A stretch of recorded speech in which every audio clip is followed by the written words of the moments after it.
内見動画好きの皆さん、こんにちは。不動産 YouTuber のハッシーです。いつもご視聴いただきありがとうございます。本日は京都府綾部市より DIY 好きにはたまらない平屋物件をご紹介させていただきます。見た目は年季しっかり、でもその分自分好みに仕上げる楽しさは無限大。しかも今回も住宅だけではございません。田んぼ、畑、山林付き、もはや家を買うというより小さな村を手に入れる感覚かもしれません。家庭菜園したい方、週末だけ田舎暮らししたい方、秘密基地みたいな拠点が欲しい方にはかなり面白い内容です。駅までは少し距離がありますが、その分人里離れた地で自然を満喫できます。気になる価格情報と販売条件はこちらの QR コードを読み込んでいただくか、右上のこちらをクリックしてください。そんなわけで本日は京都府綾部市より DIY しがいがある平屋物件をご紹介させていただきます。ぜひ最後までご視聴のほどよろしくお願いいたします。それでは行ってみよう。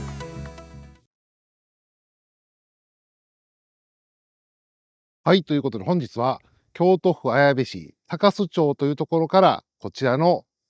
古家物件をご紹介させていただきます。場所はですね、JR 山陰線の綾部駅から車で約10分のところに立つ古家となっております。前面道路はこちら。このような結構交通量の多い国道に面したお住まいとなっております。敷地等の概要につきましては、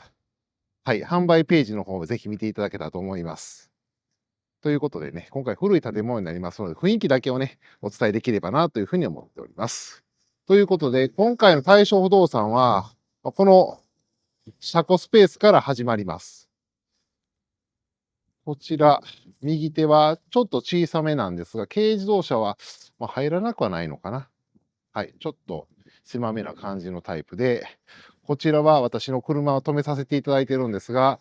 はみ出してはいるんですけども、奥に荷物もあったりするんで、整備していただければ、なんとかプリウスは入らなくはないのかなといった形の、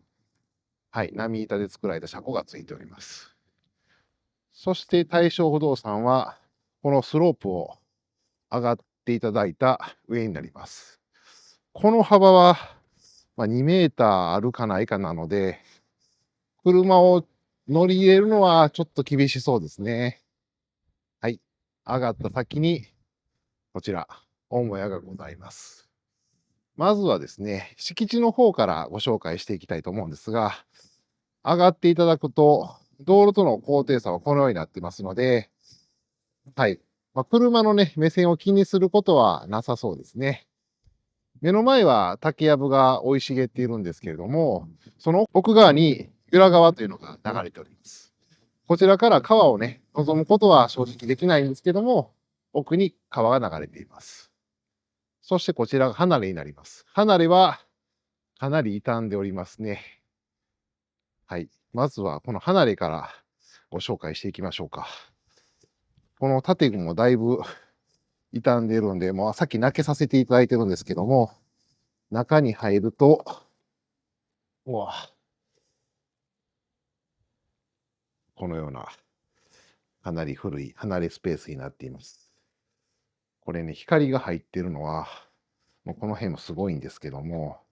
上を見上げていただくと、もうお空が見えてるんですね。はい、もう完全に屋根が、駆逐して穴が開いております。あちらもそうですね。こちらはちょっともう手直しするにはかなり厳しい状態ではあるんですが、一応このね、はしごで上に上がれたみたいなんですけども、ちょっと上がるのは正直怖いですね。はい。このような立派な梁も立っているんで、物自体はしっかりしてるんだとは思うんですけどね。そして出ていただいて、こちらもね、部屋があるんですが、この扉がちょっともう開かなくてですね、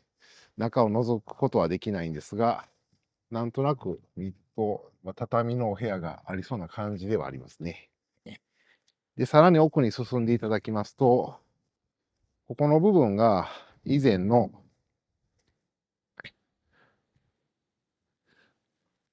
トイレスペースになっています。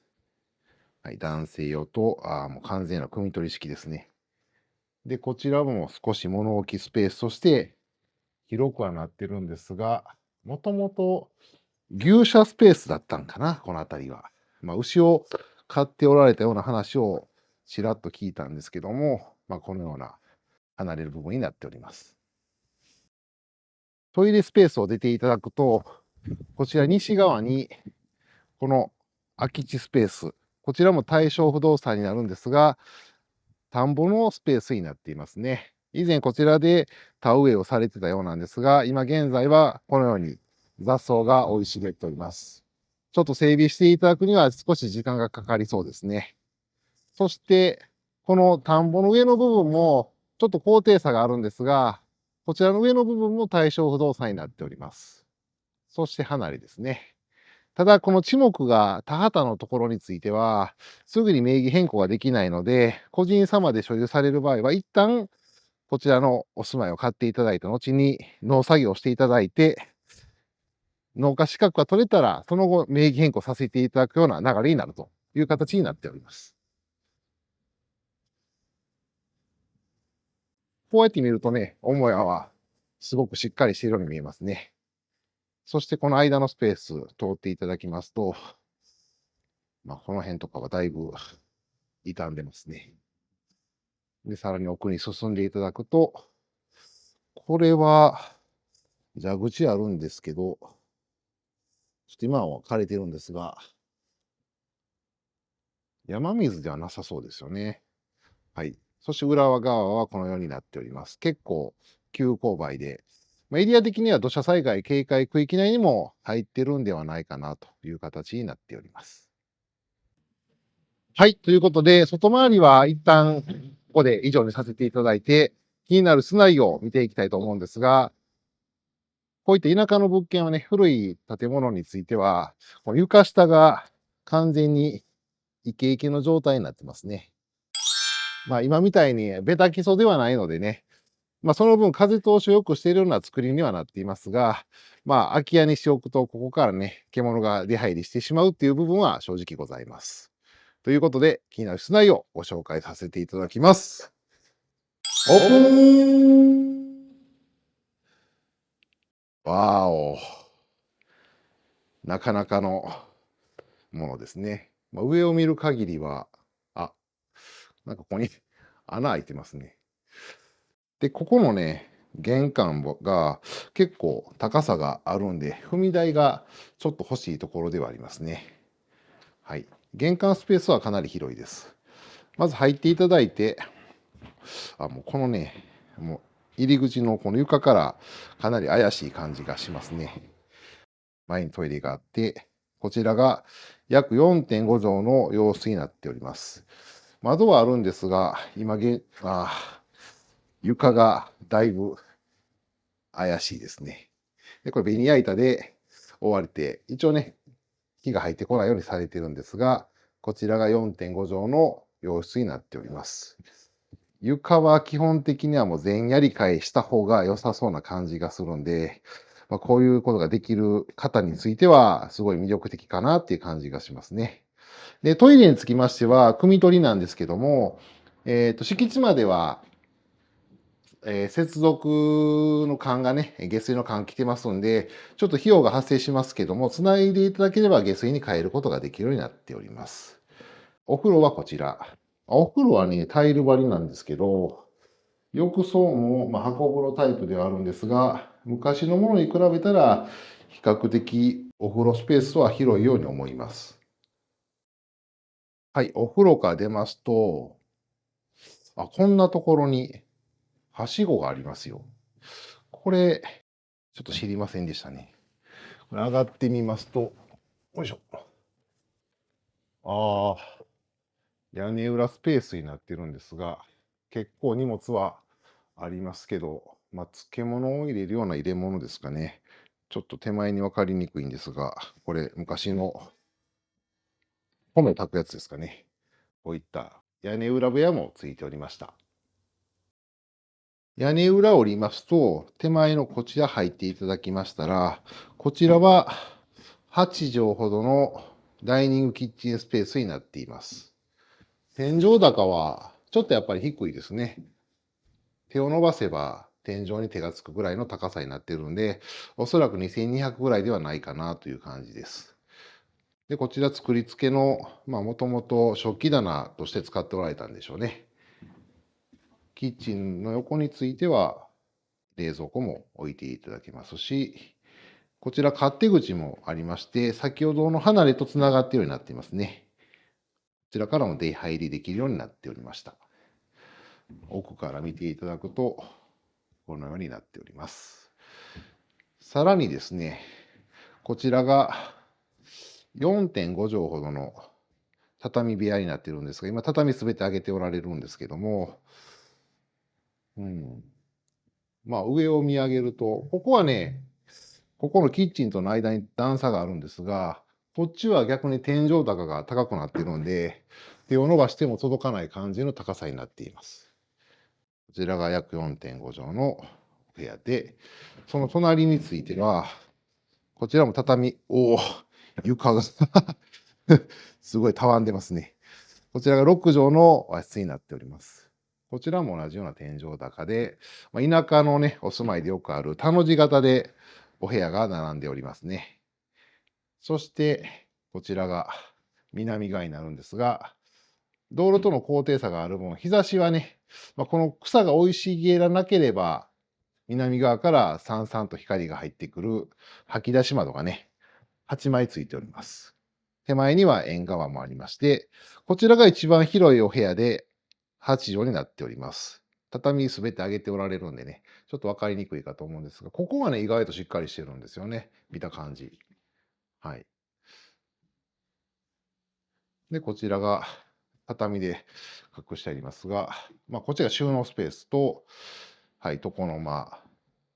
さらにここが、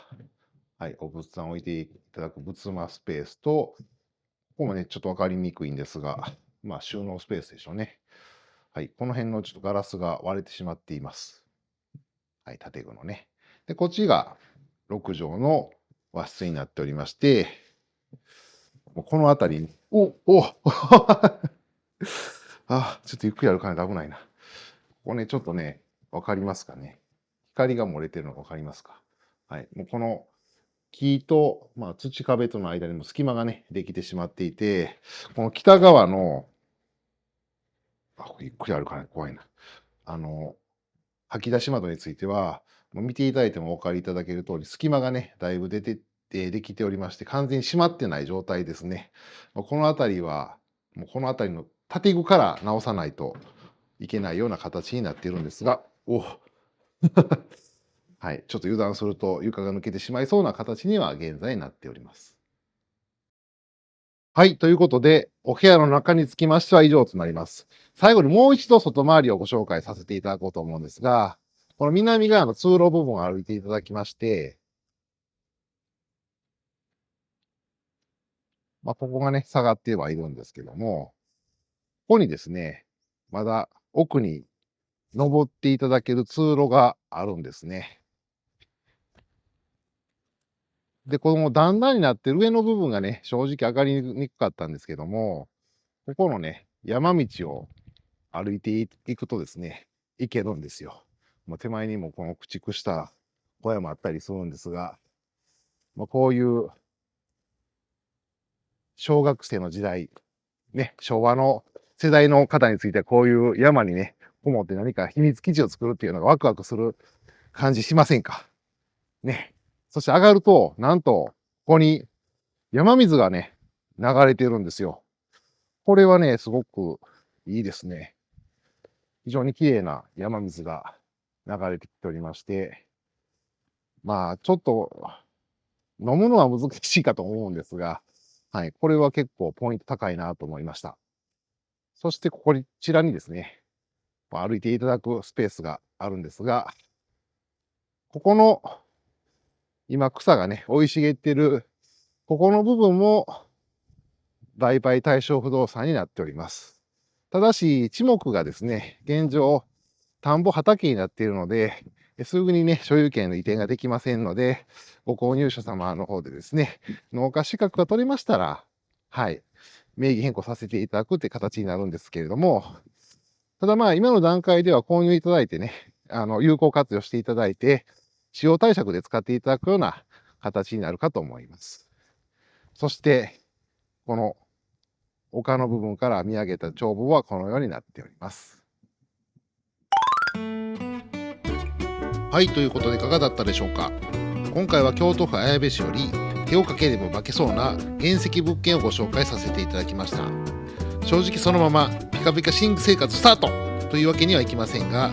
逆に言えば自分の手で直したい人にはこれ以上ない素材かもしれません。床を張り替えて、壁を塗って、古い建具を生かして世界に一つだけの住まいに育てていく、そういう楽しみがあります。そして何より今回も家だけでなく田んぼ、畑、山林までついてくるところです。最近は野菜作りに興味ある方も増えてますし、食べるものを自分で作れる暮らしってちょっと憧れますよね。さらに山林まであるので、俺の山あるでと人生でなかなか言えないセリフも言えるようになります。 DIY を趣味にしたい方、家庭菜園や自給自足に興味のある方、都会を離れて静かに暮らしたい方、遊び場兼セカンドハウスをお探しの方、こういった方にはかなり刺さる物件ではないでしょうか。そんなわけで本日は京都府綾部市高須町より田畑と山付き手をかけるほど愛着が湧く DIY 向け平屋住宅をご紹介させていただきました。動画をご視聴いただき、実際に内覧してみたいと思っていただけましたら、こちら弊社のフリーダイヤルまたは LINE 公式アカウントよりお問い合わせください。また同時に今回のような田舎物件を探しております。遠方で管理が大変で処分に困っている方、ただでもいいから処分したい物件をお持ちの方、将来子供に相続させず自分の代で整理したい方など、ぜひ弊社まで YouTube を見たとお電話ください。ご遠方の場合はオンライン対応等でお話をお聞かせいただきます。最後にご覧いただいてのご感想をコメント欄に、チャンネル登録以上に高評価ボタンを押していただけると次の動画の励みとなりますので、ぜひポチッとよろしくお願いいたします。本日の一句、草を刈り気づけば腹も引き締まる。本日もご視聴いただきありがとうございました。